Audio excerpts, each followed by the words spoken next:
Pau ang kaligayahan sa puso ko. Ito na. Mga mahal kong kababayan, tayo po ay tumayo.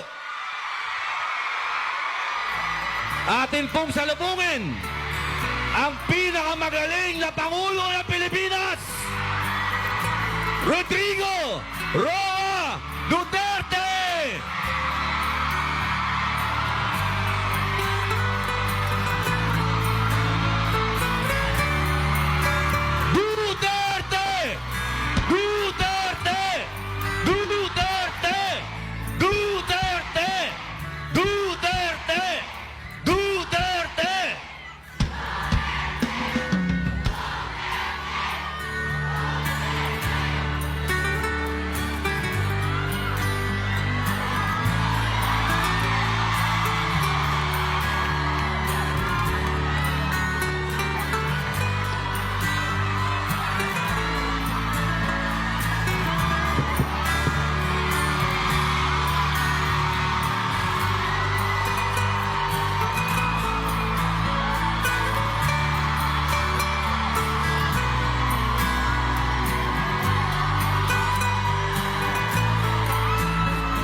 Magandang hapon ho sa inyong lahat.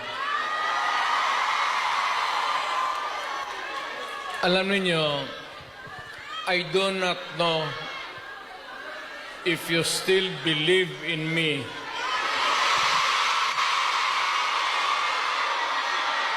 Pero nakatingin ako sa inyo. Anak ko,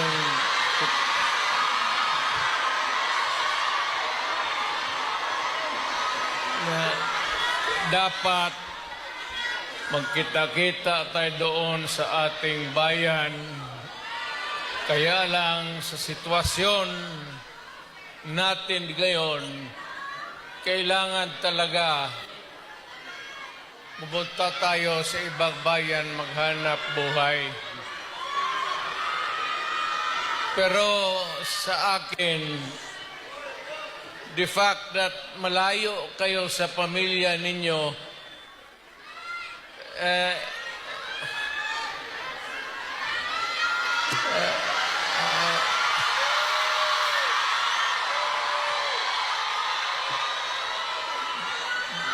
dama ko yung lungkot at alam ko yan. Kasi ganon rin ako noon. Almost 3 years sa labas ako nagtatrabaho. Well, nagtitraining para pag sa connection ko sa pagka-abogado. Kaya OFW, yan ang pinakamasarap na magkikinig ako. OFW, mabuhay kayong lahat.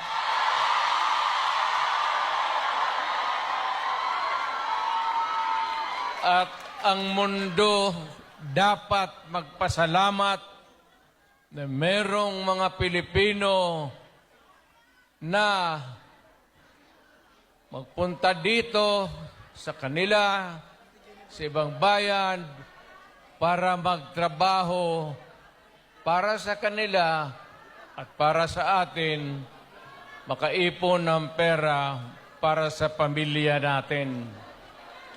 Kasi, well, you know, it would take about 7 to 10 years bago mawala itong sitwasyon natin na ganito. But in the meantime, that we are not really ready economically to provide opportunities na trabaho para sa lahat, then I said, napipilitan tayo dito maghanap ng trabaho para sa ating mga pamilya. Kaya ako ngayon dito, this is not the first time that I have kaharap ko kayo. Tanggapin na lang natin kung ano ang nasa palad natin at magdasal tayo na yung pagod ninyo ngayon dito ang makinabang ang mga pamilya ninyo at ang mga anak ninyo. Mabuhay kayong OFW.